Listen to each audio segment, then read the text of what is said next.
할렐루야. 벌써 8월이 시작이 되었습니다. 뜨거운 여름을 우리 함께 통과하는데 이 여름을 잘 통과해서 또 하반기를 또 잘 맞이했으면 좋겠습니다. 저는 그 비결이 예배에 있는 줄 믿습니다. 또 오늘도 이 예배를 통해서 또 하나님 주시는 은혜로 힘을 얻고 또 한 주간도 주의 은혜 가운데 가는 저와 여러분 되면 좋겠습니다. 우리 다 함께 자리에서 일어나셔서 마음과 뜻과 정성을 모아 살아계신 하나님 앞에 예배로 나아가겠습니다.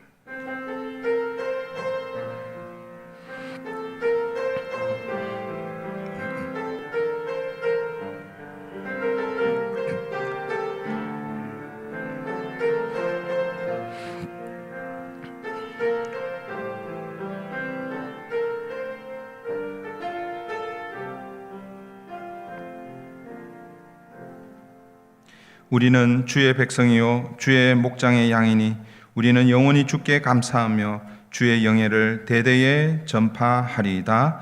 아멘.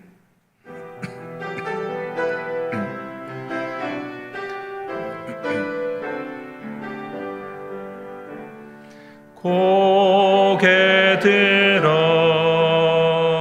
주를 맞이해 엎드리어 경배하며 찬양 왕의 위엄을 신령과 진정한 찬양으로 영광 돌려 만왕의 왕께 고개 들어 주를 맞이해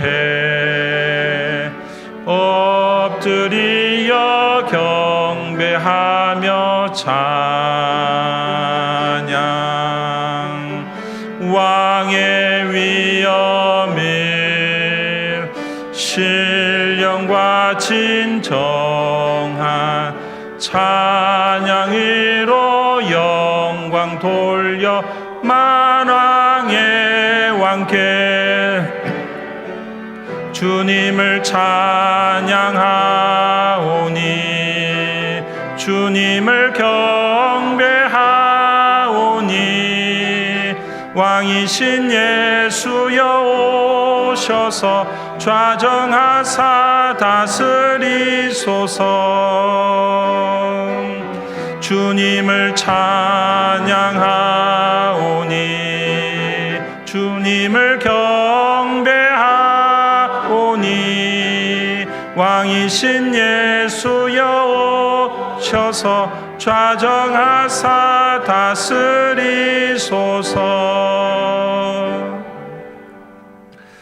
오늘도 우리 예배 가운데 성령으로 하나님께서 자정해 계신 줄 믿습니다. 예배의 자리에 설 때마다 지난 한 주간 우리의 삶을 돌아보며 우리의 허물과 죄를 회개하는 시간을 가져야 합니다. 이 시간 그 주님 앞에 우리의 허물과 죄를 회개하는 참회의 시간을 함께 갖겠습니다.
하나님 앞에 정직하게 자신의 죄를 고백하는 자들에게 주시는 하나님의 용서의 말씀입니다. 여호와께서 말씀하시되 오라 우리가 서로 변론하자 너희의 죄가 주홍 같을지라도 눈과 같이 희어질 것이요 진홍같이 붉을지라도 양털같이 희게 되리라. 아멘. 전능하사 천지를 만드신 하나님 아버지를 내가 믿사오며 그 외아들 우리 주 예수 그리스도를 믿사오니 이는 성령으로 잉태하사 동정녀 마리아에게 나시고 본디오 빌라도에게 고난을 받으사 십자가에 못 박혀 죽으시고 장사한 지 사흘 만에 죽은 자 가운데서 다시 살아나시며 하늘에 오르사 전능하신 하나님 우편에 앉아 계시다가 저리로서 산 자와 죽은 자를 심판하러 오시리라. 성령을 믿사오며 거룩한 공회와 성도가 서로 교통하는 것과 죄를 사하여 주시는 것과 몸이 다시 사는 것과 영원히 사는 것을 믿사옵나이다. 아멘. 자리에 앉으셔서 함께 찬양드립니다.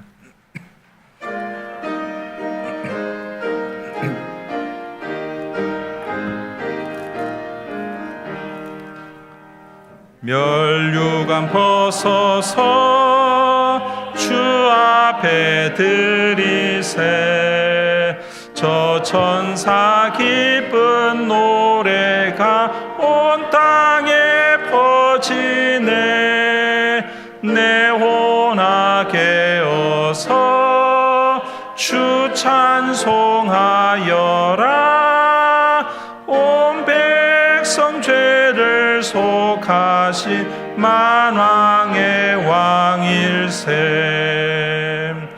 멸류관 벗어서 주 앞에 드리세. 그 손과 몸의 상처가 영광 중 빛나네.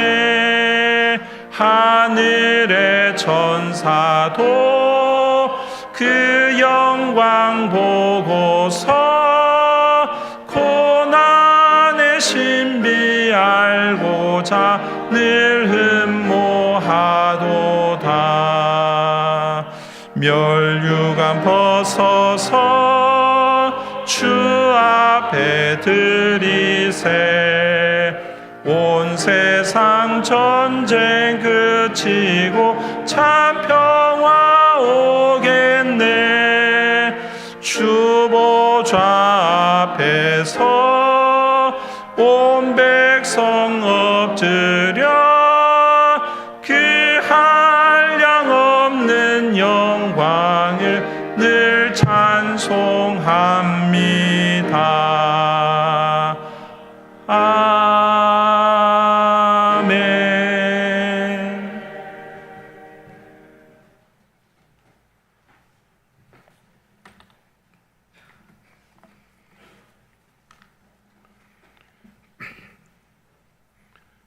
오늘도 주님의 은혜에 감사하며 아버지 앞에 나왔습니다. 한 주간도 우리에게 많은 은혜로 함께하여 주시고 오늘 걸어간 주님의 날 주님의 보좌 앞으로 우리들을 인도하여 주시니 감사를 드립니다. 이 시간 주님을 찬양하며 영과 진리로 예배 드릴 때에 말씀 속에서 이로받고 찬 소망을 얻고 돌아가는 복된 예배 시간이 되게 하여 주시옵소서. 살아가는 모든 순간들이 주님의 선물임을 고백합니다. 언약한 저희를 붙들어 주시고 세상 속에서 미움과 불평하신 사랑과 감사를 나누는 삶이 되게 하여 주시옵소서. 마음의 근심을 가득할 때 주님을 바라봄으로 평안을 얻게 하시고 우리의 걸음마다 주님의 은혜가 넘치게 하옵소서. 지난 한 주도 우리의 삶을 돌아보며 우리가 지은 죄를 주 앞에 고백하며 회개합니다. 한 주간 동안 세상의 소리에 더 기울이고 하나님보다 나의 유익과 욕심을 더 앞세워 살았던 죄를 고백합니다. 예배 자리에 나와 있으니 마음은 세상에 먹고 사는 것에 치우쳐 있음을 고백하오니 하나님의 말씀 안에서 진리를 깨달을 수 있는 은혜를 내려 주시옵소서. 그리하여 늘 깨어서 말씀과 기도로 세상 유혹에 빠지지 않게 하시고 항상 낮고 겸손한 자리에서 남을 섬기는 주님의 사람으로 만들어 주시옵소서. 오늘 또 예배를 위하여 여러 가지 모양으로 수고하시는 봉사의 손길 위에 함께하여 주시고 항상 기쁨과 설렘으로 주님을 섬기는 우리 모두가 되게 하여 주시옵소서. 정성으로 준비한 임마누엘 성가대의 찬양을 기뻐히 받아 주시옵시고 오직 찬양을 통해서 주님만 홀로 영광 받아 주시옵소서. 주일날 중부기도로 예배에 몸을 여시는 사라 권사님 한 분 한 분 건강을 챙겨 주시옵시고 교회로 오시는 발걸음마다 아무 장애물 없이 편히 오실 수 있도록 은혜 내려 주시옵소서. 이 모든 것을 감사드리며 예수님의 이름으로 기도드리옵니다. 아멘.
귀한 찬양 감사드립니다.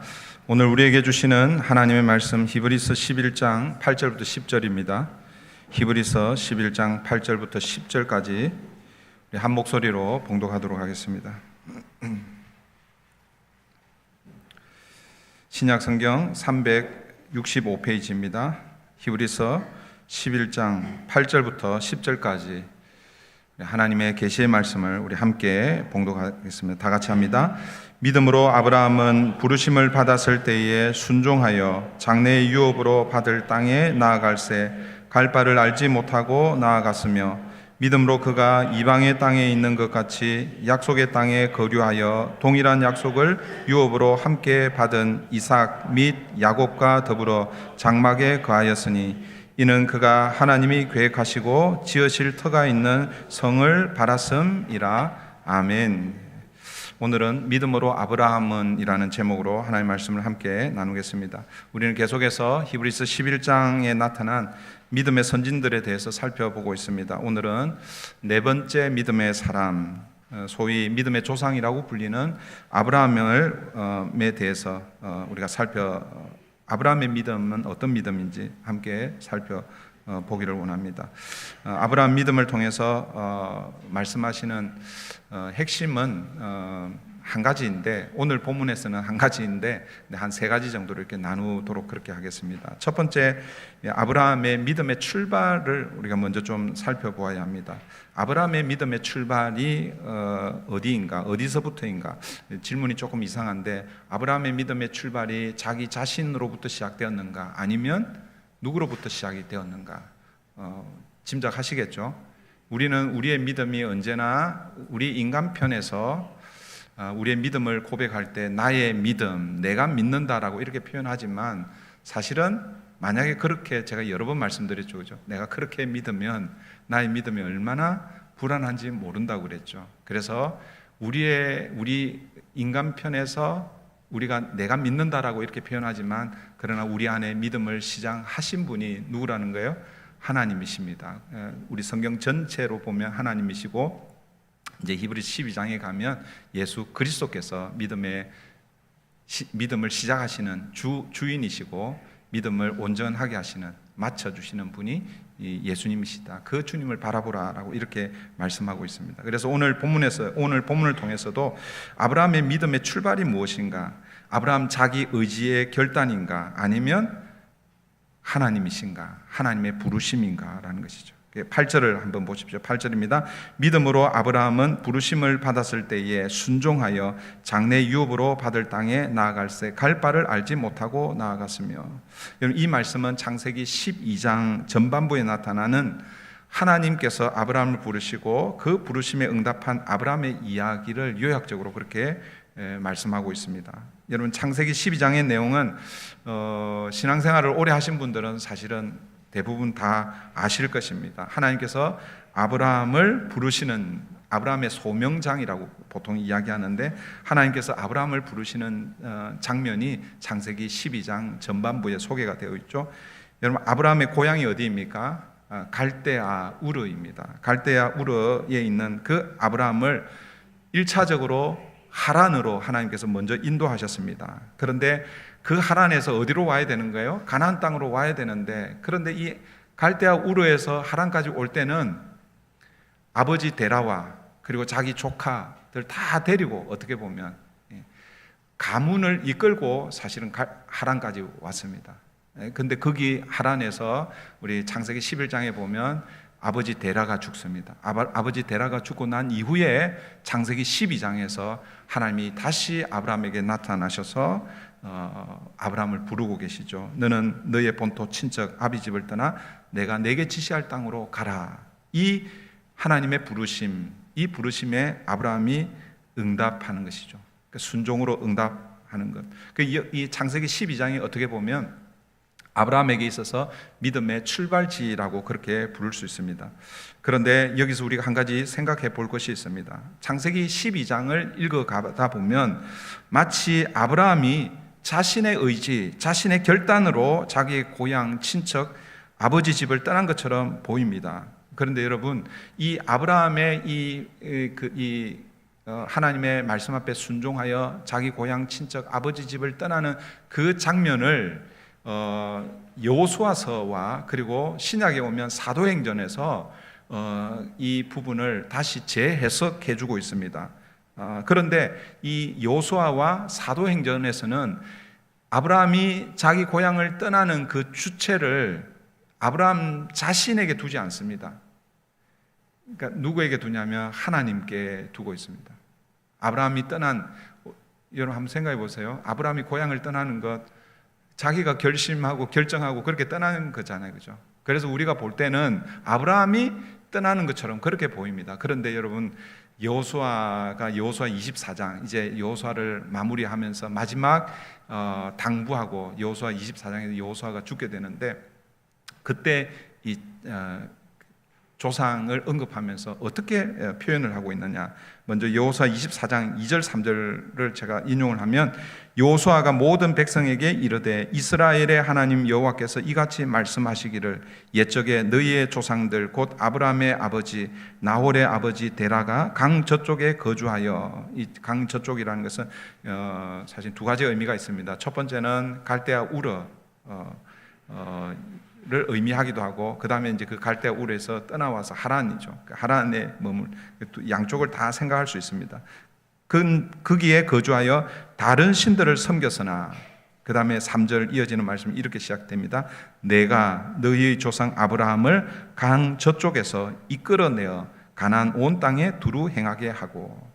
여러분, 여호수아 24장에서 여호수아는 아브라함이 고향 본토 친척 아비 집을 떠나온 그 사건을 아브라함 자신이 결정하고 결단하고 그렇게 해서 떠나온 것이 아니라, 하나님께서 여기 본문에는 내가 아브라함을 강 저쪽에서 이끌어내어라고 이렇게 말씀하고 있습니다. 그러니까 어떻게 보면 아브라함은 우리 성경에서는 그런 표현은 없습니다. 가고 싶지는 않았을 수도 있습니다. 근데 창세기 12장은 즉각적으로 순종하는 모습을 그렇게 보여주고 있죠. 그러나 여호수아는 하나님께서 아브라함을 이끌어내셨다라고 그렇게 말씀하고 있습니다. 여러분, 사도행전도 동일하게 설명하고 있습니다. 사도행전 7장 2절 4절인데, 이 사도행전 7장은요 유명한 스데반 집사님의 설교이죠. 성경에 나타난 설교에 제가 개인적으로 볼 때는 가장 긴 설교라고 볼 수 있습니다. 이 설교를 하고 스데반은 돌에 맞아 죽잖아요, 그죠? 그런데 설교를 시작할 때 이렇게 얘기합니다. 스데반이 이르되 여러분 부영들이여 들으소서. 우리 조상 아브라함이 하란에 있기 전 메소포타미아에 있을 때에 영광의 하나님이 그에게 보여 이르시되 내 고향과 친척을 떠나 내가 내게 보일 땅으로 가라 하시니, 아브라함이 갈대아 사람의 땅을 떠나 하란에 거하다가, 이 첫 번째는 갈대아 우르에서 떠나서 하란까지는 왔습니다. 그런데 이 하란에 거하다가 그의 아버지가 죽음에 하나님이 그를 거기서 너희 지금 사는 이 땅으로 옮기셨느니라. 여러분, 사도행전에서 스데반 집사님은 하나님이 아브라함을 그 하란에서 옮겨주셨다라고 이렇게 표현하고 있습니다. 이 창세기 12장 사건에 대한 평가인데, 창세기 12장에서는 마치 아브라함이 하나님의 말씀에 순종하여 자신의 의지로, 자신의 결단으로 고향 친척 아버지 집을 떠난 것처럼 보이지만, 그러나 여호수아와 사도행전에서는 하나님이 아브라함을 이끌어내셨고 하나님이 아브라함을 옮기셨다라고 그렇게 말씀하고 있습니다. 즉, 믿음의 시작은 인간의 의지, 결단이 아니라 하나님의 주권적인 은혜에 있다라는 것을 다시 분명하게 우리에게 보여주고 있습니다. 결국 아브라함의 믿음의 출발은 아브라함 자신에게서 시작된 것이 아니라 하나님의 절대적인 주권에서 시작되었다라는 것을 알 수 있습니다. 여러분, 하나님께서 한거할 수 없는 그 하나님의 부르심, 그 부르심을 우리는 다르게 표현하면 은혜라고 이렇게 부를 수 있습니다. 그 한거할 수 없는 그 은혜로 그를 붙들어 주셨기 때문에 아브라함은 갈 바를 알지 못했지만 순종하는 믿음의 반응을 보일 수 있었습니다. 여러분, 개혁주의 신학에서, 이 개혁주의 신학이라고 그러면 혹시 좀 익숙지 않은 분들이 계실지 모르는데, 종교 개혁 이후의 그 신학을 우리는 전체적으로 개혁주의라고 이렇게 부릅니다. 종교 개혁 이후에 가장 강조하는 내용 중에 하나가 뭐냐면 하나님의 은혜를 강조합니다. 여러분, 우리는요 하나님의 은혜를 놓고 다른 것을 설명하면 인간의 의지, 인간의 열심이 가미가 될 수 있습니다. 여러분, 우리 인간의 구원은요 하나님의 은혜를 빼고는 설명할 수가 없습니다. 우리는 종종 믿음으로 구원을 받았다라고 이렇게 표현을 하잖아요, 그죠? 예. 그리고 그 믿음을 내 믿음이라고 이렇게 생각하는 경우가 많이 있습니다. 그런데 개혁주의 신학의 먼저 선행은 뭐냐면 하나님의 은혜가 먼저 강조가 됩니다. 그러니까 우리 인간편에서 내가 믿음을 가졌다, 내가 예수님을 믿는다라고 할 때 그것은 하나님의 은혜가 선행되어야 가능하다라는 거예요. 하나님의 은혜가 임하지 않으면 우리에게 믿음이 생겨날 수가 없다라는 거예요. 그래서 언제나 뭐예요? 하나님의 은혜가 먼저입니다. 그 다음에 뭐예요? 믿음이 생기고, 그 믿음이 생기면 믿음의 결과로 순종의 열매로, 순종으로 나아갈 수 있다라는 것이 개혁주의에서 가르치는 중요한 이 구원의 서정 중에 한 부분입니다. 사랑하는 성도 여러분, 우리의 믿음도 마찬가지입니다. 제가 서두에 말씀드렸지만, 여러분, 우리 인간편에서 우리의 믿음을 말할 때 내가 믿는다라고 이렇게 표현하는 거 틀린 건 아닙니다. 우리가 그렇게 밖에 표현할 수가 없잖아요, 그죠? 내 믿음, 내가 주님을 믿습니다라고 이렇게 고백하는 것. 그러나 여러분, 그 우리 인간편에서 우리의 믿음을 그렇게 고백하고 그렇게 표현하지만, 그러나 실제 우리 안에 믿음을 시작하시는 분은 누구라는 거예요? 하나님이시다라는 거예요. 그 하나님의 은혜로 우리 안에 믿음을 시작하게 하신다라는 것입니다. 만약 우리의 믿음이 전적으로 우리에게 달려 있다면 우리의 믿음이 얼마나 불완전하겠습니까? 제가 늘 얘기하잖아요, 그죠? 여러분 어떻습니까? 여러분의 가지고 있는 믿음이 여러분에게 달려 있다 하면 여러분 안전하시겠어요? 여러분이 가지고 있는 그 믿음이 안전하다고 그렇게 믿을 수 있겠습니까? 저는 가끔씩 제 자신도 믿지 못할 때가 있습니다. 내가 이 정도로 이런 사람인가라고 그렇게 가끔씩 생각할 때가 있습니다. 여러분들은 어떻습니까? 여러분들이 계획하고, 여러분들이 생각하고, 혹은 여러분들이 탁 이렇게 확고하게 탁 붙드는 거 그거대로 그냥 끝까지 이렇게 달려가실 수 있습니까? 2026년 아멘 하신 분이 2026년 시작하면서 여러분 어떤 새해 소망을 품고 시작했습니까? 올해는 뭐 이거 하고 저거 하고 이렇게 결심하고 결단하신 분 혹시 계실 거예요, 그죠? 그런데 이제 그렇게 결심해도 안 되니까 아예 결심을 안 하고 그냥 시작하시는 분들도 혹시 계실지 모르는데, 여러분, 우리가 아무리 결심하고 결단해도 사실은 이게 뒤돌아보면 우리의 결심, 우리의 의지가 얼마나 연약한지, 부족한지를 깨닫게 되는 것입니다. 여러분, 감정이 조금만 흔들려도 여러분 우리는 부르르 하잖아요, 그렇죠? 상황이 조금만 바뀌면 여러분 우리는 이 흔들리는 갈대처럼 그렇게 흔들리게 됩니다.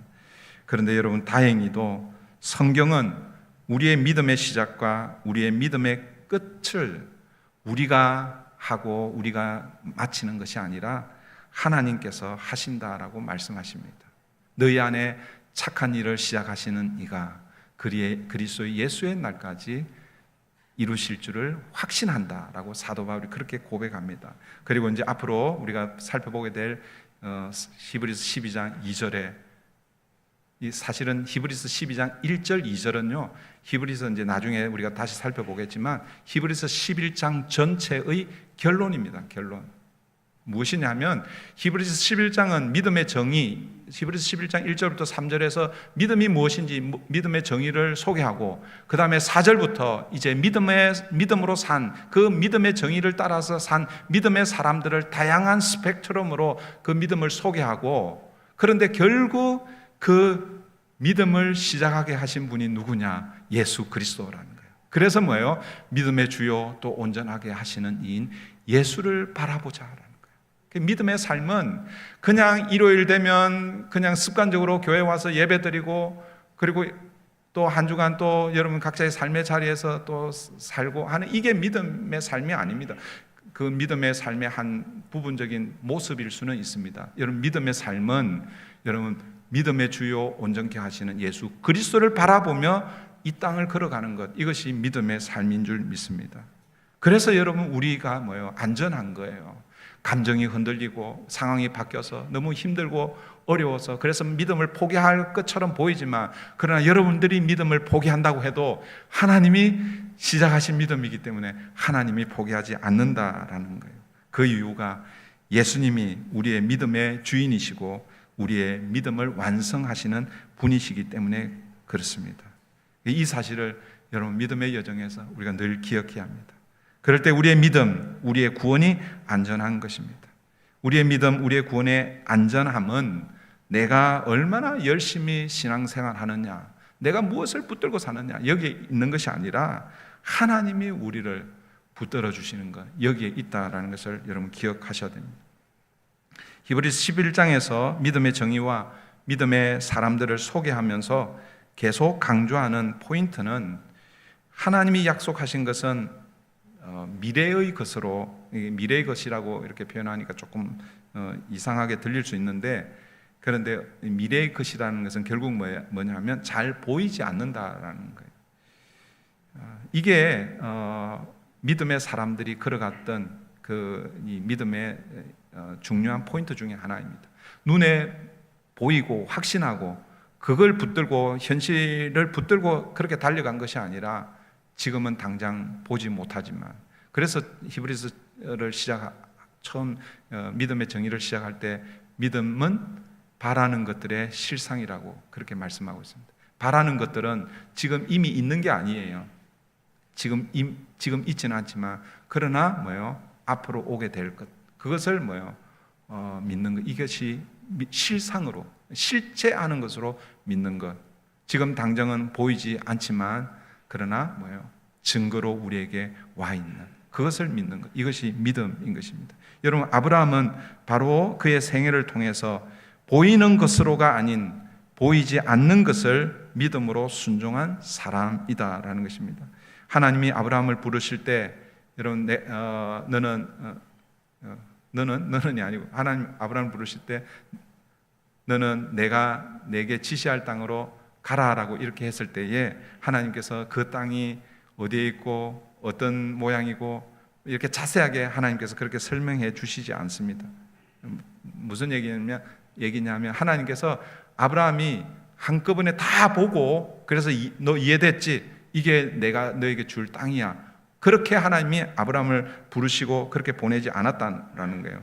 아브라함은 내가 내게 지시할 땅으로 가라, 그곳이 어디인지 알지 못했지만 그러나 하나님이 말씀하시기 때문에 그 말씀을 듣고 지금은 보이지 않지만 믿음으로 그 길을 나섰던 것입니다.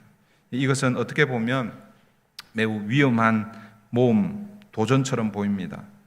여러분, 아브라함에게 있어서 가장 안전한 지역은 어디이겠습니까? 아브라함의 삶에 있어서 아브라함에게 있어서 가장 안전지대는 그의 고향이었을 거예요. 갈대아 우르였을 것입니다. 삶의 터전, 가족, 그 친척이 있는 그곳이 그에게 가장 안전한 지대였을 것입니다. 그러나 어느 날 하나님께서 아브라함을 부르셨을 때, 여러분, 새로운 곳으로 여러분 떠난다고 할 때, 이제 여러분들은 어떻습니까? 여러분, 이제 미국에 저도 이제 거의 18년, 이제 19년째 미국에서 살고 있습니다. 물론 이제 한국에서 산 세월이 훨씬 더 길긴 하지만 저도 이제 벌써 이제 20년을 향해서 달려가는 거예요. 그래서 미국이 좀 편한 것 같아요.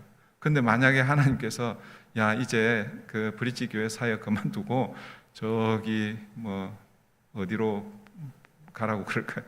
저기 멕시코라든지 브라질, 아마존 이런 지역으로 하나님이 만약에 저를 부르셔서 내가 내게 지시할 땅으로 가라라고 그렇게 얘기하면 그럼 어떨 것 같아요?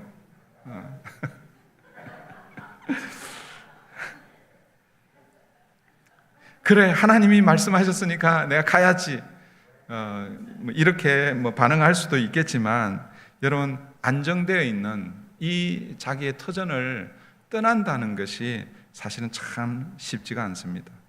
그런데 여러분, 아브라함은 다른 것 보지 않고 하나님 말씀하시기 때문에 그 길을 갈 수 있었습니다. 믿음은요, 모든 것을 알고 가는 것이 아니라 자신에게 말씀하신 하나님을 믿고 가는 것, 이것이 믿음의 길인 줄 믿습니다. 두 번째로 아브라함의 믿음은 나그네의 삶으로 드러납니다. 9절입니다. 9절 보십시오. 믿음으로 그가 이방의 땅에 있는 것 같이 약속의 땅에 거류하여 동일한 약속을 유업으로 함께 받은 이삭 및 야곱과 더불어 장막에 거하였으니, 그러니까 아브라함이 받은 동일한 약속을 누구도 받았다는 거예요? 아들 이삭도 받고 손자 야곱도 받았다라고 그렇게 말씀하시는데, 근데 핵심은 뭐냐면 이방의 땅에 있는 것 같이 약속의 땅에 거류하면서 거기에 장막에 거하였다라는 그런 의미입니다. 여러분, 아브라함이 믿음으로 순종해서 가나안 땅에 도착했습니다. 이 가나안 땅은 하나님이 약속하신 땅이잖아요, 그렇죠? 여러분들이 만약 하나님이 어디를 가라 혹은 어떤 일을 해라고 했을 때에 하나님의 말씀, 하나님의 음성을 듣고 그 일을 하면 여러분들은 무엇을 기대합니까? 하나님이 이거를 해라고 했을 때에 그걸 하는데 그 일이 하나님께서 하라고 하셨기 때문에 그 일이 잘 될 것을 기대하잖아요. 그죠? 그런데 만약에 하나님께서 하라 하신 그 일을 하는데 그 일이 잘 안 돼요. 계속 장애물이 있고 방해가 있고 오히려 더 어려운 가운데 빠지게 되면 그럴 때 여러분들은 어떤 생각이 듭니까? 아니 내가 분명히 하나님의 음성을 듣고 혹은 하나님께서 하라고 하신 명령을 붙들고 했는데 그런데 왜 내 기대와는 달리 아니 하나님의 약속과는 다르게 그렇게 그 상황이 그 환경이 펼쳐지는가 그런 생각을 할 수가 있을 것입니다. 여러분 아브라함도 여러분 보세요. 아브라함은 믿음으로 순종해서 어디에 도착합니까? 가나안 땅에 도착합니다. 그런데 막상 그 땅에 가보니 그 땅에는 이미 다른 사람들이 살고 있습니다. 그냥 여기저기에서 이주민들이 함께 모여가지고 누구든지 먼저 깃발을 꽂으면 그게 내 땅이다 그런 상황이 아니라 이미 가나안 7 원주민들이 자리를 잡고 살아가고 있는 거예요. 그 땅은 주인이 없는 빈 땅이 아니었습니다. 여러분 여기서 우리는 하나님의 약속과 현실 사이에 이 괴리, 간극이 있다는 것을 우리가 늘 기억해야 한다는 것입니다. 만약 여러분이 만약 아브라함이라고 하면 어떻겠습니까? 다시 고향으로 돌아가시겠어요? 아니 하나님이 말씀하셔서 내게 지시할 땅으로 가라고 해서 그래서 가나안 땅에 왔는데 하나님 이게 뭡니까? 아니 벌써 다른 사람들이 더 아주 강력하게 그 자리를 틀을 잡고 살고 있는데 여기서 하나님이 내게 주신 땅이 여러분 창세기를 읽어보면 아브라함 생애 동안에 그 가나안 땅을 차지했어요? 못했어요? 그 땅을 차지하지 못했습니다. 물론 상징적으로 아내 사라가 죽었을 때에 그 아내를 장사하기 위해서 막벨라 굴 그것을 어렵게 물론 구하긴 했습니다. 그러나 여러분 하나님의 약속에 비하면 그거는 아무것도 아니잖아요. 그죠? 그래서 사실 어떻게 보면 하나님의 약속하신 그 약속을 아브라함 생전에는 그 땅을 차지하지 못했단 말이에요. 만약에 여러분 하나님께서 그렇게 가라고 해서 그 땅에 왔는데 여러분이라면 다시 고향으로 이게 아닌가 보구나 내가 실수했구나 다시 원점으로 돌아가자 다시 내 고향 안전지대로 찾아가자 모르겠어요. 저는 아마 그렇게 또 하지 않았을까 그렇게 생각이 드는데 그런데 아브라함은 어떻게 합니까? 자기 고향으로 돌아가지 않죠. 오히려 거기에서 이방의 땅에서 우리 히브리서는 이방의 땅이라고 이렇게 부르고 있고 거기에서 아들 이삭과 손자 야곱과 함께 무엇을? 장막을 치며 살았다라고 이렇게 말씀하고 있습니다. 사랑하는 성도 여러분 장막을 치며 살았다는 것은 어떤 의미인가? 물론 그 당시에 주거 형태가 장막이었을 수는 있습니다. 그러나 여러분 오늘 우리 본문의 전체적인 의미로 보면 이 장막이 가지고 있는 의미는 뭐냐면 영구적인 집을 짓지 않았다라는 그런 의미로 아브라함이 하나님의 약속을 가지고 그 땅에 갔지만 그러나 이방인의 땅에서 쉽게 얘기하면 나그네로 완전히 정착하지 않고 나그네로 그렇게 살았다라는 그런 의미입니다. 그 땅에 뿌리를 내리지 않았다라는 그런 뜻입니다. 여러분 장막을 치며 살았다는 것은 언제든지 떠날 준비가 된 삶, 그 자세로 그렇게 살았다라는 거예요. 여러분 어떻게 그렇게 살 수 있었습니까? 그 이유가 바로 10절 때문이죠. 10절 보십시오. 10절 여러분 10절이 이는 이 말은 뭐예요? 그렇게 산 이유는 나그네로 이방의 땅에서 장막을 치며 산 이유는 그런 뜻이죠. 그 이유는 그가 하나님이 계획하시고 지으실 터가 있는 성을 바랐음이라. 무슨 말인지 이해가 되시죠?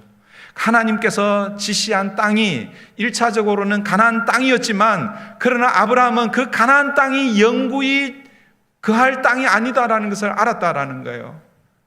그래서 이방의 땅에서 나그네로 순례자로 살 수 있었다라는 거예요. 그 이유가 뭐냐면 하나님께서 계획하시고 하나님께서 지으실 새로운 성, 그 이제 조금 더 읽어가면 그것을 본향이라고 이렇게 표현하고 있습니다. 그 본향이 있었기 때문에 그래서 뭐예요? 기꺼이 나그네로 장막을 치며 살 수 있었다라는 것입니다. 여기서 여러분 아브라함의 믿음의 세 번째 믿음의 삶이 드러납니다. 아브라함의 믿음의 종착지는 어디인가, 무엇인가라는 것이죠. 아브라함의 믿음의 종착지는 눈에 보이는 가나안 땅이 아니라 하나님이 계획하시고 지으실 터가 있는 성이라는 것입니다. 이걸 우리는 하나님의 나라라고 부르는 것이죠. 마찬가지로 우리가 지금 이 땅을 살아갈 때에 여러분 이 땅이 우리의 마지막 믿음의 종착지가 아니다라는 것을 기억해야 합니다. 여러분 이 땅이 우리가 살아갈 마지막 믿음의 종착지가 아니기에 여기서는 뭐예요? 어떻게 살 수 있는 거예요? 장막을 치며 살 수 있는 거예요. 언제든지 하나님이 부르시면 네 하고 여러분의 장막을 긋고 하나님이 부르시는 곳으로 갈 준비가 되어 있어야 한다는 것입니다. 여러분 요한계시록 21장에서 말씀하시는 이 지금 아브라함이 말씀하고 있는 하나님이 계획하시고 지으실 터가 있는 성, 그것을 여러분 요한계시록 21장에서는 하나님의 나라로 그렇게 묘사하고 있는 것이죠. 요한계시록 21장 1절 2절입니다. 또 내가 새 하늘과 새 땅을 보니 처음 하늘과 처음 땅이 없어졌고 바다도 다시 있지 않더라. 또 내가 보매 거룩한 성 새 예루살렘이 하나님께로부터 하늘에서 내려오니, 새 예루살렘, 거룩한 성 새 예루살렘이 하나님께로부터 하늘에서 내려온다. 이것은 결국 뭐예요? 하나님께서 계획하시고 하나님이 이루실 성이다라는 것이죠. 이것이 여러분 아브라함이 구약 저 멀리서 바라본 하나님이 말씀하신 성이라는 거예요. 하나님 말씀하신 가나안 땅이라는 거예요. 내가 내게 지시할 땅으로 가라고 했을 때 우리는 성경을 읽으면 하나님께서 아브라함에게 말씀하신 것이 가나안 땅, 지금 현재 팔레스타인 그 지역이라고 우리는 생각하는데, 그런데 성경은 히브리스는 아브라함이 바라보고 떠나온 아브라함이 하나님 말씀을 듣고, 물론 그가 살았던 지역은 가나안 땅이었지만 그러나 그 땅이 뭐예요? 영구히 있을 땅이 아니고 하나님이 계획하시고 하나님이 지으실 땅, 혹은 하나님이 지으실 이루실 도성, 성이 있다는 것을 알았다는 것입니다. 그 성을 바라보고 믿음의 여정을 걸었다는 것입니다. 여러분 가나안 땅은 하나님께서 계획하시는 하나님의 성의, 하나님 나라의 그림자고 예표였다는 것을 기억해야 합니다. 아브라함은 그 그림자를 통해서 무엇을 보게 된 것입니까? 실체를 보게 된 것이죠. 가나안 땅에 살면서 하나님이 내게 지시한 땅이 이 가나안 땅이 아니라 영원한 하나님의 나라라는 것을 보며 살았다라는 것입니다. 그렇다면 하나님은 이 성을 누구를 통해서 그리고 어떻게 지어 가십니까? 누구를 통해서 지어 가십니까? 예수님을 통해서. 어떻게 해요? 십자가와 부활을 통해서 지어 가시는 거예요. 그래서 요한복음 14장 2절에서 예수님이 이렇게 말씀합니다. 여러분 요한복음에서 요한복음 14장은요, 요한복음 13, 요한복음 여러분들이 이제 예수님을 알려고 하면 복음서를 좀 많이 읽어야 돼요. 한번 여러분들 스스로에게 한번 질문을 해보세요. 나는 예수님을 얼마나 잘 알고 있는가? 여러분 예수님을 얼마나 알고 있습니까? 신앙생활 지금까지 하신 분들 중에 적어도 50년 이상 하신 분들 우리 교회는 많잖아요, 그렇죠? 저도 50년 했어요. 저도 신앙생활 그냥 뭐 이것저것 다 이렇게 하면, 제가 7살 때부터 교회를 다녔거든요. 그러니까 올해 제 나이가 몇인지 짐작이 되시죠? 50년 동안 저도 교회를 다니고 신앙생활을 한 거예요. 근데 여러분 중에서도 50년 이상 하신 분들이 계실 거란 말이에요. 근데 50년 동안 신앙생활을 하는데 예수님이 누구냐고 물으면 여러분들 예수님 뭐라고 대답하세요? 예수님에 대해서 얼마나 많이 알고 있습니까? 제발 성경을 좀 여러분 읽고 성경을 통해서 주님이 누구신지를 좀 알았으면 좋겠어요. 예수님에 대한 스토리가 가장 많이 기록되어 있는 데가 어디예요? 그게 복음서잖아요. 복음서. 마태, 마가, 누가, 요한복음. 요한복음은 가장 초신자에게도 쉽게 읽히기도 하고, 그리고 가장은 좀 그렇고, 신앙생활 오래 하신 분들도 요한복음은 읽으면 읽을수록 새롭게 다가오는 게 신기하게도 요한복음입니다. 여러분들 요한복음을 좀 많이 읽었으면 좋을 것 같아요. 제가 지난번에도 말씀드렸죠. 제가 이제 주일마다 성경을 강해할 때에 구약에서 한 번, 신약에서 한 번 이렇게 왔다 갔다 이렇게 하려고 그럽니다. 지금 이제 신약을 하니까 이제 히브리서 끝나면 어디로 간다고요? 예, 6대4로 출애굽기 아니면 레위기로 이렇게 지금 가려고 그럽니다. 어쨌든 출애굽기를 하든지 레위기를 하든지 그게 끝나고 나면 제가 신약에서 요한복음을 강해하고 싶어요. 제가 처음 복음서를 강의할 때 4복음서 중에 제일 먼저 기록된 복음서가 어딜까요? 예, 마태복음이 제일 앞에 있으니까 마태복음이 제일 먼저 기록되었다라고 생각할 수 있는데 마태복음이 제일 먼저 기록된 것이 아니라 마가복음이 제일 먼저 기록이 됐습니다. 그래서 제가 복음서를 처음 이제 강의했을 때 마가복음서를 강의를 했습니다. 제가 그리고 나서 이제 다음 이제 복음서를 한 번 더 강의할 기회가 되면 요한복음을 강의할까 생각이 있습니다.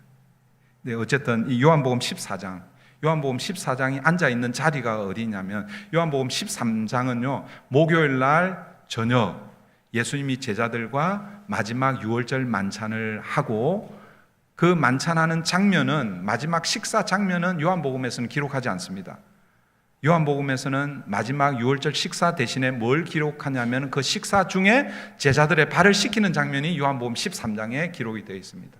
그런데 요한복음 13장에서 계속해서 예수님이 뭐라고 얘기하시냐면 이제 조금 있으면 내가 너희를 떠날 것이다 얘기하는 거예요. 아니 지금 제자들이 예수님과 제자들이 요한복음이 아니라 예루살렘에 왜 올라왔습니까? 갈릴리에서 거의 한 2년 6개월 내지는 3년 가까이 갈릴리에서 예수님은 거의 사역을 했습니다. 예루살렘은요 중간중간에 절기를 지킬 때 그때 이렇게 와서 사역을 했고 주로 예수님의 사역의 중심지는 갈릴리 가버나움이었습니다.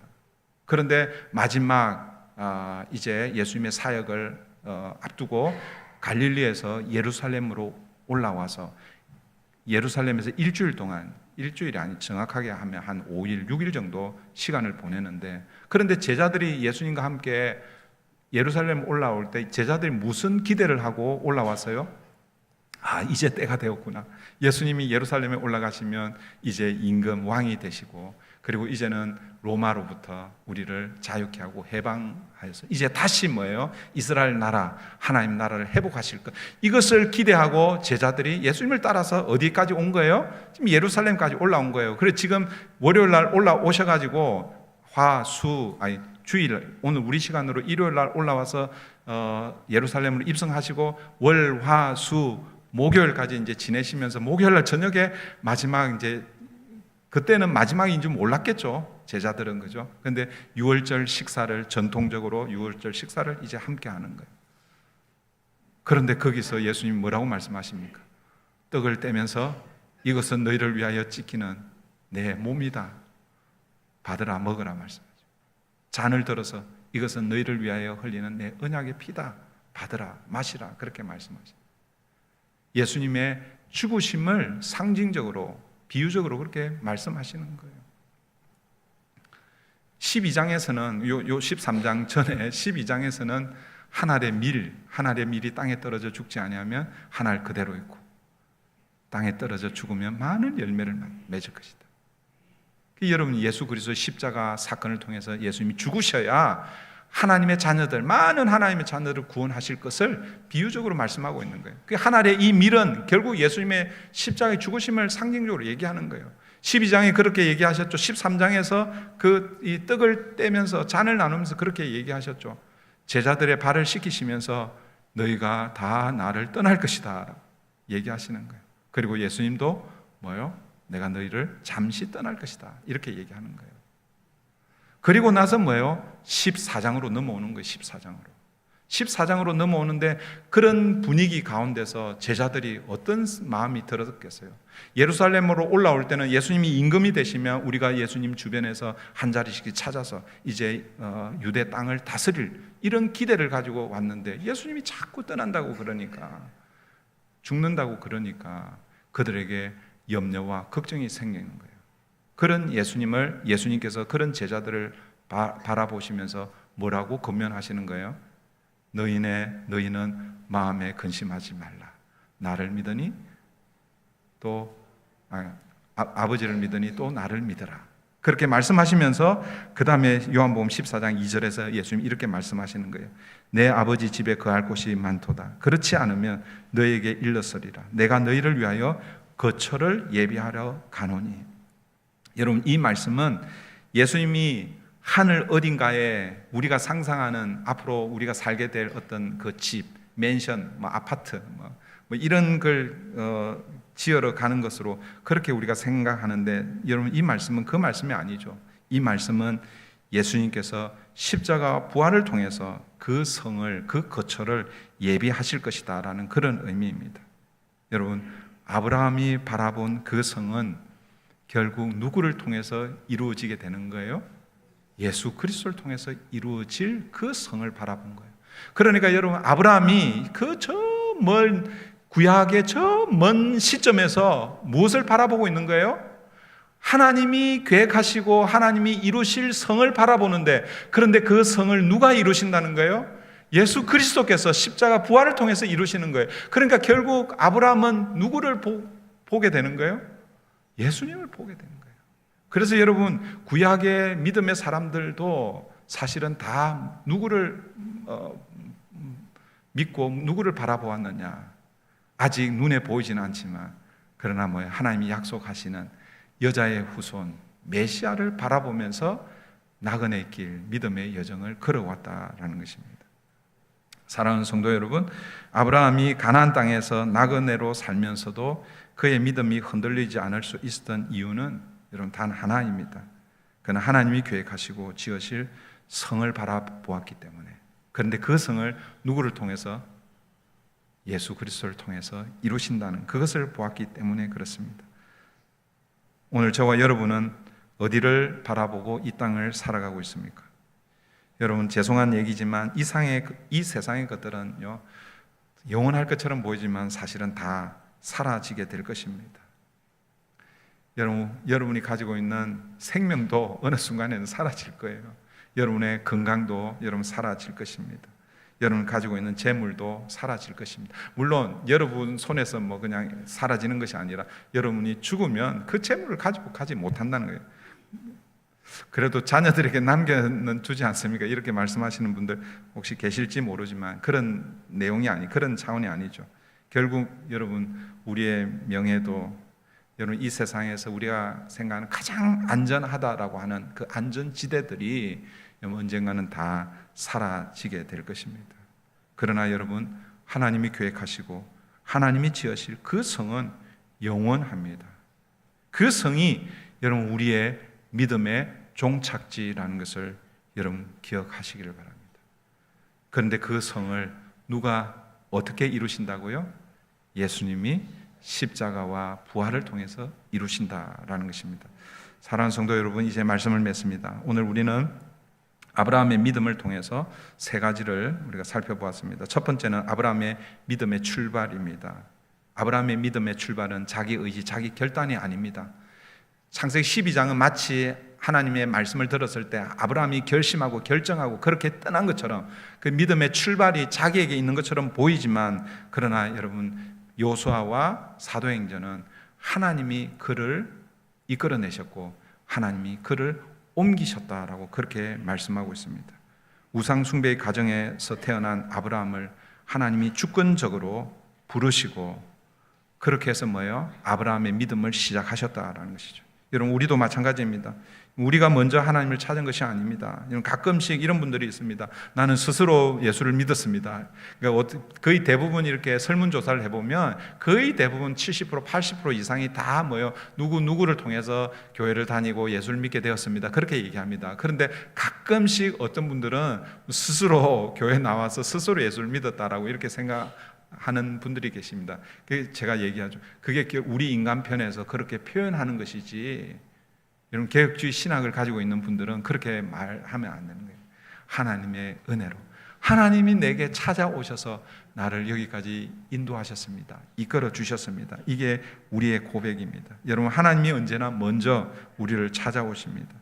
그리고 그 믿음을 시작하신 그 주님께서 우리의 믿음을 맞춰 주실 것입니다. 그래서 우리의 구원이 안전한 것이죠. 두 번째, 아브라함의 믿음은 나그네의 삶으로 드러납니다. 사실 오늘 본문에서 가장 강조해야 될 게 사실은 나그네 삶입니다. 나그네 삶. 여러분, 나그네 삶이라는 것은, 우리 세상에서 나그네 삶은 정처 없이 떠나는 게 나그네 삶입니다. 목적지 없이 떠나는 거예요. 그죠? 예. 인생은 나그네 길. 그 다음엔 잘 몰라요. 정처 없이 가는. 여러분, 세상에서 이야기하는 나그네 길은요, 목적이 없습니다. 그냥 발길 닿는 대로 가는 것을 나그네 길이라고 할 수 있습니다. 그러나 여러분, 성경에서 믿음의 사람들이 여러분 이 땅을 영구한 집으로 생각하지 않고 나그네 길을 걸었다고 할 때에 그 나그네 길은 사실은 뭐예요? 순례의 길입니다. 어디를 향해서? 하나님이 계획하시고 하나님이 지으실 성을 향해서. 그래서 우리에게 있어서의 이 나그네 길 혹은 이 믿음의 여정의 믿음의 종착지는 본향이다, 하나님의 성이다라는 거예요. 그래서 여러분, 우리가 지금 믿음의 사람들을 소개하고 있는데, 아벨을 통해서 뭘 기억해야 돼요? 아벨은 믿음으로 하나님 앞에 예배한 삶으로 자신의 믿음을 드러내시고, 그 다음에 에녹은 하나님과의 동행을 통해서 자신의 믿음을 드러내고 있는. 그러니까 믿음의 다양한 스펙트럼을 가지고 있다, 다양한 색깔을 가지고 있다라는 거예요. 그리고 노아는 뭐예요? 순종으로 믿음을 드러내는 것입니다. 그러니까 오늘 아브라함을 이제 요약적으로 얘기하면 세 가지로 믿음의 삶을 나타내지만, 사실은 아브라함은 하나로 이렇게 꽂으면 뭐예요? 아브라함은 그의 믿음으로 뭐예요?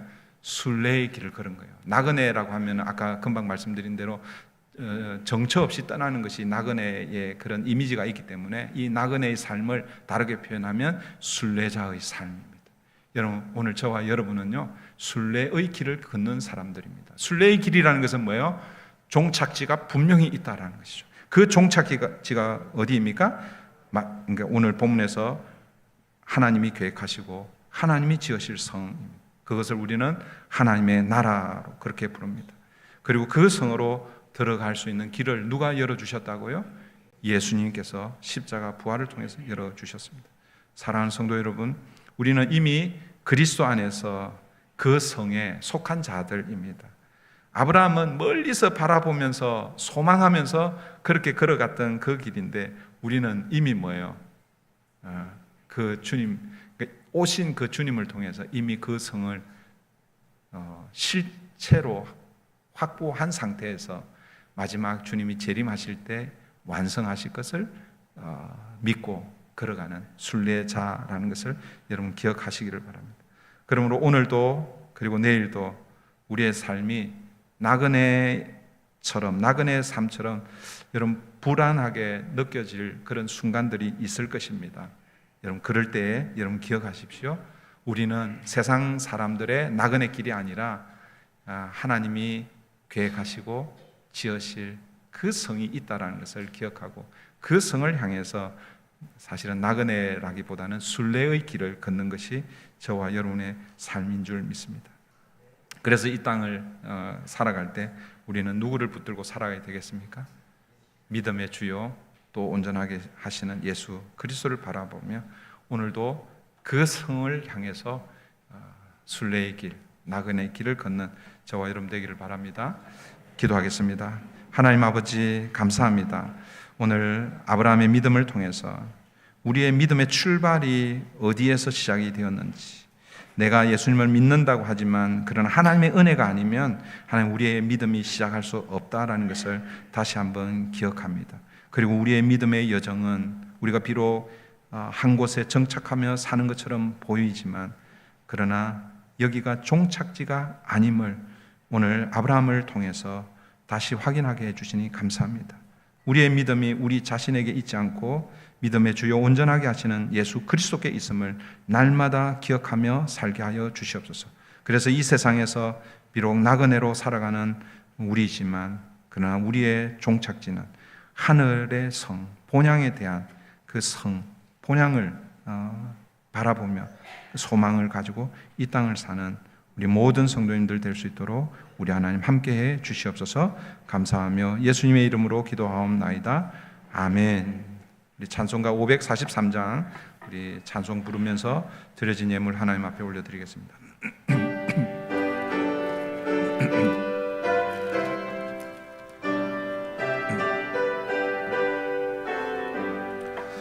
어려운 일 당할 때 나의 믿음 적으나 의지하는 내 주를 더욱 의지합니다.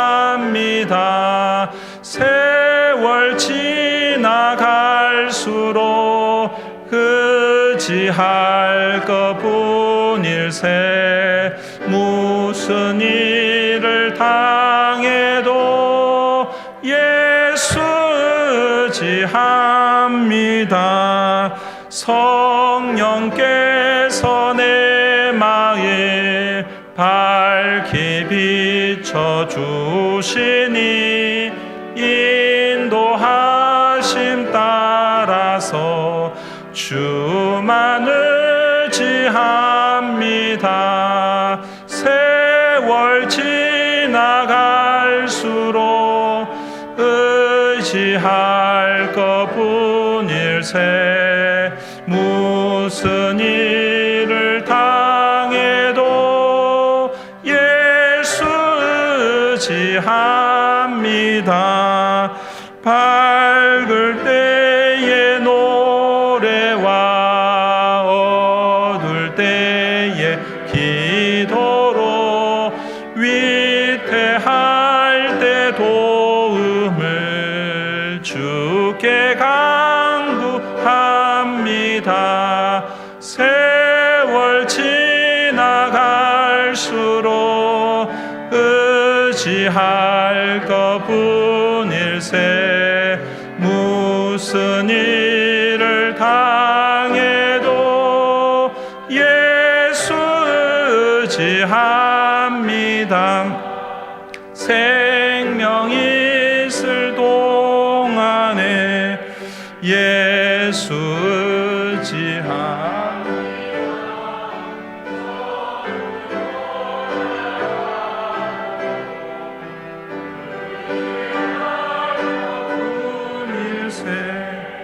세월 지나갈수록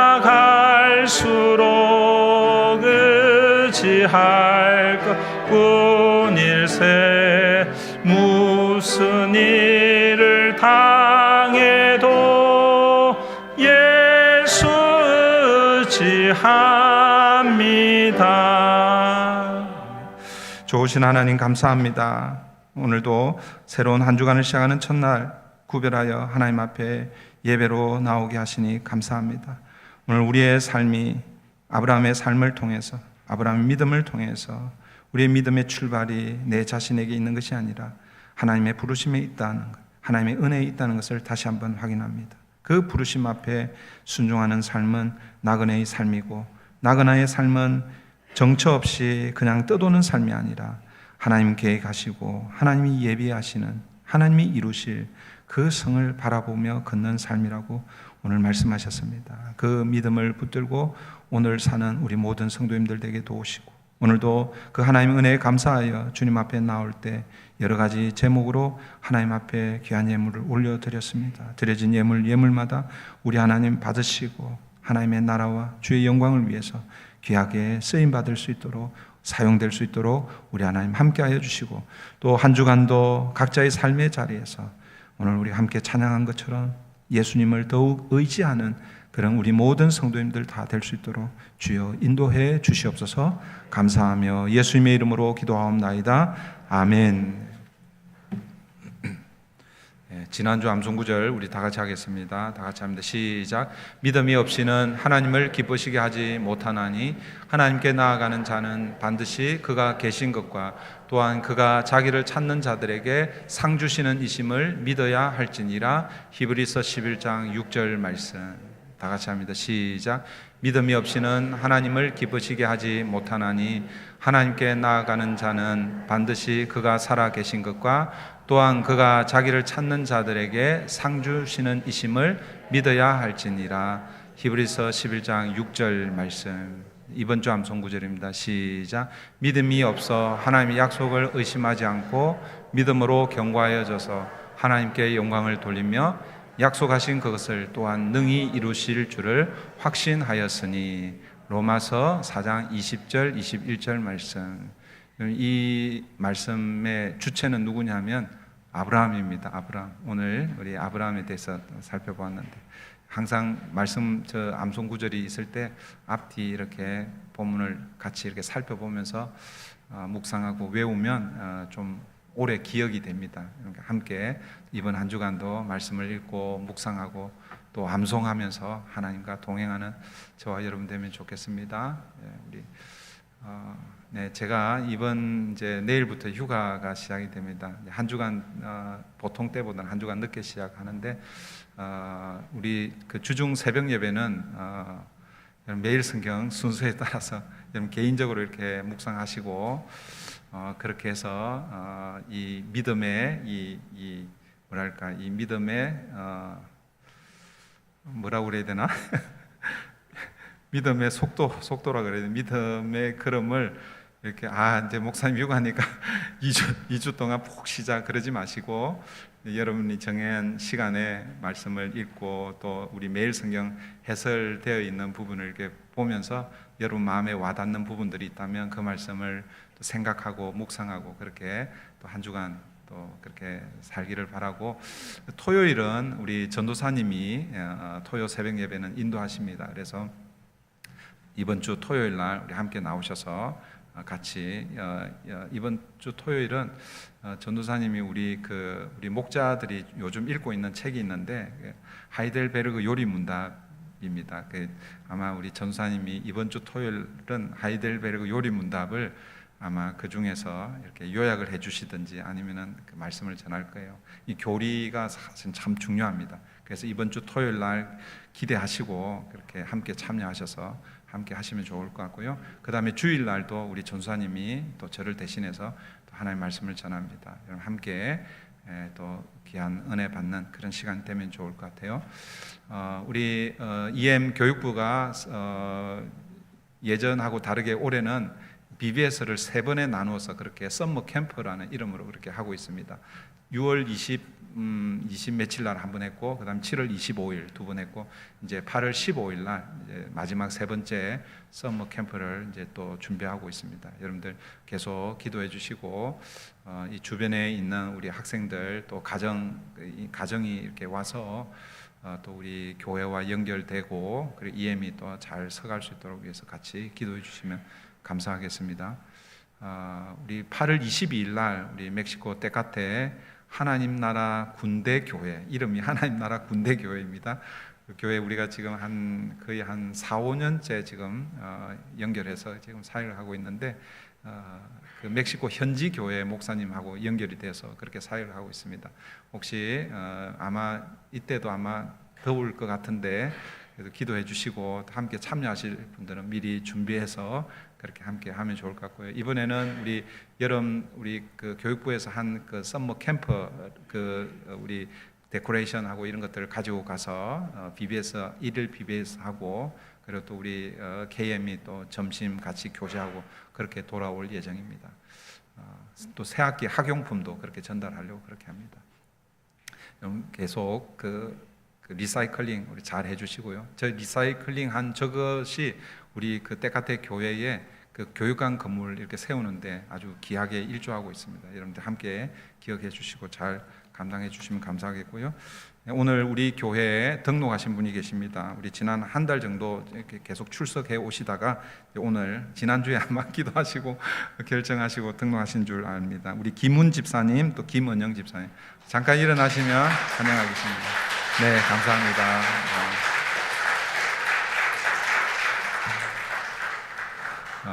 우리 올해부터 새가족 교육을 지금 제 사무실에서 지금 하고 있거든요. 이제 2주 남았습니다. 오늘 하고 다음 주 휴가니까 휴가 끝나고 그 다음에 이제 마지막 이제 한 번이 남아 있는데, 그래서 올해는 꼭 새가족이 아니래도 제가 사실은 지금 사무실에서 교육하는 게 제가 처음 우리 교회 부임하고 우리 목장의 리더들하고 교육했던 거고, 그 다음에 우리 목장에 우리 한 6주, 8주 이렇게 교육을 했던 그 내용입니다. 그래서 그 이후에 들어오신 분들은 그 내용을 아마 듣지를 못했을 겁니다. 그래서 이미 막 목장에서 또 이런 목장 활동 모임을 하시는 분들 가운데서 그때 듣지 못하신 분들은 필요하면 이 교육을 우리 같이 할 수 있는 기회가 있으면 그렇게 좋을 것 같아요. 그러니까 여러분들 목장 모임 때 이제 일부는 제 사무실에서 그 내용을 같이 이렇게 공부하도록 하겠습니다. 그래서 기회가 되면 우리 김훈 집사님 또 김은영 집사님 또 같이 공부하는 그런 시간 가지면 좋을 것 같습니다. 우리 다 함께 자리에서 일어나셔서 마지막 찬양 부르고 축도로 예배를 마치겠습니다.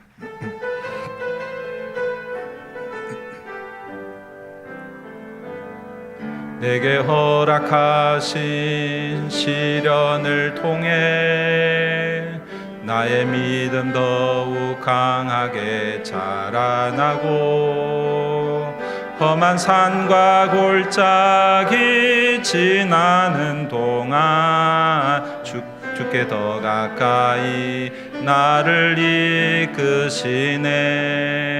내가 겪는 시험이 어렵고 힘겨워도 내 주님보다 크지 않네. 내 앞에 바다가 갈라지지 않으며 주가 나로 바다 위 걷게 하리. 나는 믿네. 주의 능력으로 내 삶 새롭게 되리. 나는 믿네. 주의 능력으로 담대히 나가리라. 주와 함께 싸워 승리하리라. 날마다 믿음으로 나 살아가리. 나는 믿네. 주의 능력으로 내 삶 새롭게 되리. 나는 믿네. 주의 능력으로 담대히 나가리라. 주와 함께 싸워 승리하리라. 날마다 믿음으로 나 살아가리. 날마다 믿음으로 나 살아가리. 한 주간도 믿음으로 사는 저와 여러분 되면 좋겠습니다. 이제는 우리의 구주가 되시는 예수 그리스도의 은혜와 하나님 아버지의 그 크신 사랑과 성령 하나님의 감화 감동 교통하심이 오늘도 주신 말씀 붙들고 비록 우리가 이 땅을 살고 있지만 이 땅이 우리의 믿음의 종착지가 아닌 것을 기억하고 날마다 나그네의 삶, 순례의 길을 걷기로 다짐하는 사랑하는 성도들과 그 가정과 일터 위에 우리 자녀들과 브릿지 교회 위에 오늘도 복음을 들고 수고하는 우리 선교사님들과 그 선교 현장 위에 이제로부터 영원토록 함께 하시기를 간절히 축원하옵나이다. 아멘.